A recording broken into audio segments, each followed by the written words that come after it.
Le vice-premier ministre, ministre de la Défense nationale et ancien combattant Guy Mwalianvita Kabombo a séjourné brièvement dans la ville de Boma ce lundi 10 mars où il a présidé la cérémonie de baptême et des commissionnements du patrouilleur haute mer, un navire de guerre destiné à l'action de l'État en mer.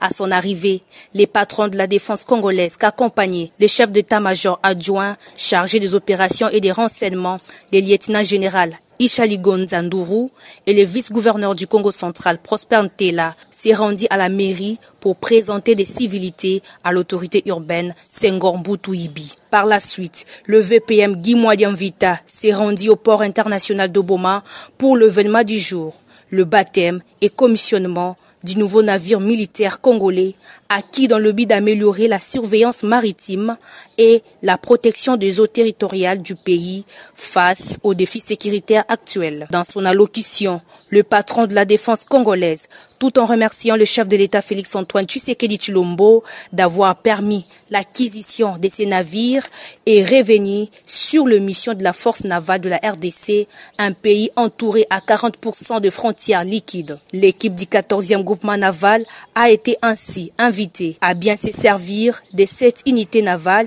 et à jouer pleinement son rôle en luttant contre les antivalaires et autres tracasseries. C'est un honneur pour moi ce jour de prendre la parole devant vous.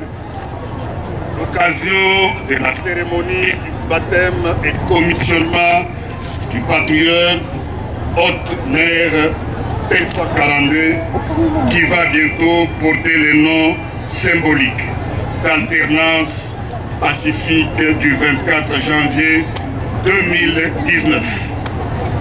C'est ici l'occasion de rendre un vibrant hommage au président de la République, chef de l'État et commandant suprême des forces armées de la République démocratique du Congo. J'ai cité son Excellence Félix Antoine Tshisekedi Tshilombo pour sa vision, celle de doter notre pays d'une armée réellement professionnelle, armée de métiers, vision censée imprimer la compétitivité de l'outil national de défense dans tous ses aspects, dont celui de l'acquisition des équipements.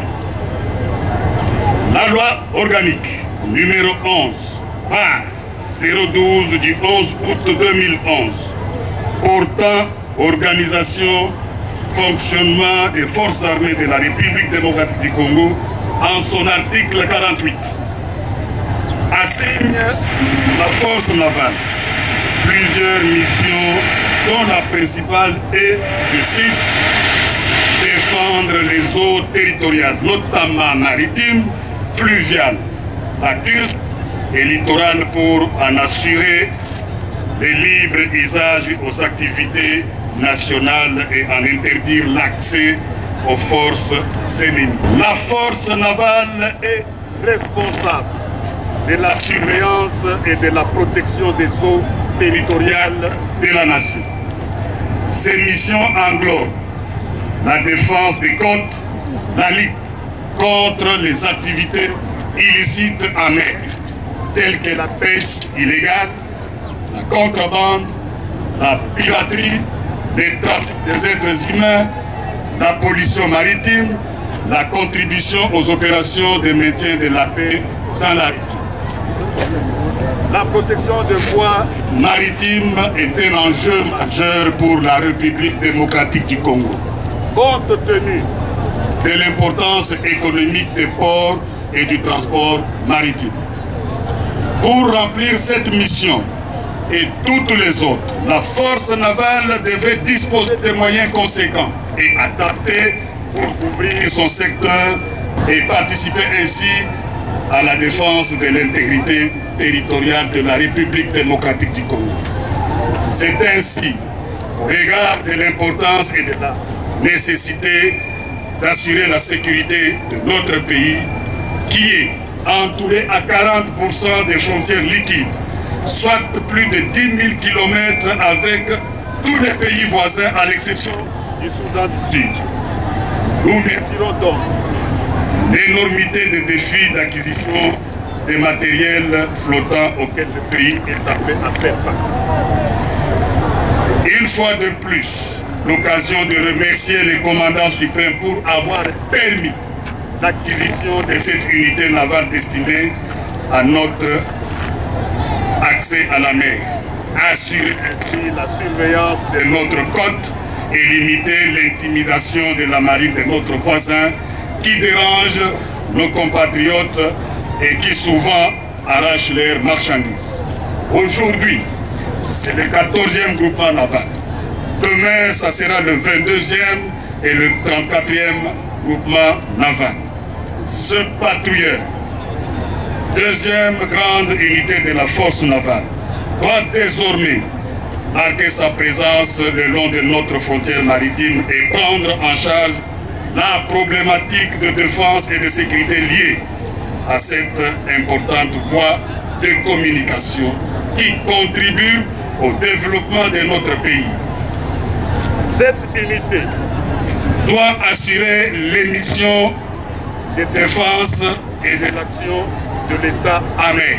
Les patrouilles maritimes régulières devront renforcer l'efficacité de cette force dans la haute lutte contre les activités criminelles dans le fleuve et en mer.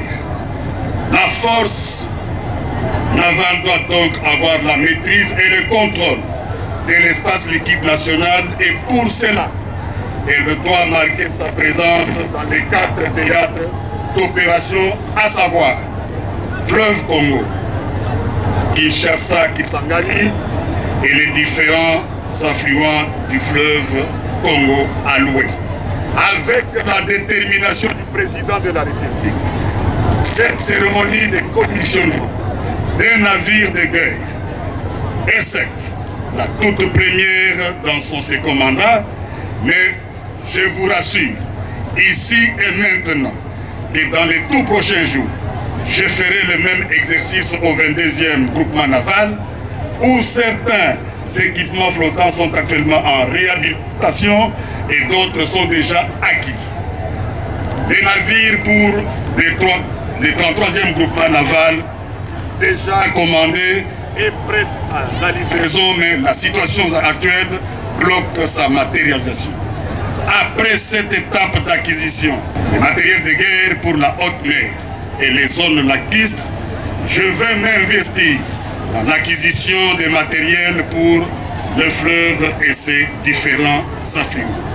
Ainsi donc, le patrouilleur haute mer PSA-42 a été baptisé au nom des alternances pacifiques du 24 janvier 2019. Après la coupure du ruban symbolique, place à la randonnée fluviale. Le patrouilleur alternance pacifique a effectué ses toutes premières manœuvres militaires sur le bief maritime du fleuve Congo en compagnie des 2 autres unités navales du 14e groupement naval de FARDC.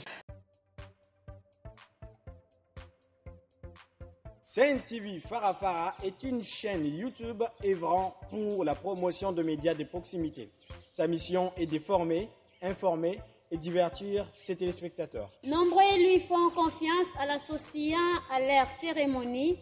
Faites la même chose, vous ne serez pas déçus. Nos services, couverture médiatique, retransmission en direct sur YouTube, annonces, événements, publicité, mariage, deuil, anniversaire, documentaires, émissions, découvertes, concerts, promotion de vos clips et théâtres ainsi que le jeune talent. Surtout, commentez, partagez, likez la vidéo si elle vous a plu. Car le travail de qualité, c'est nous.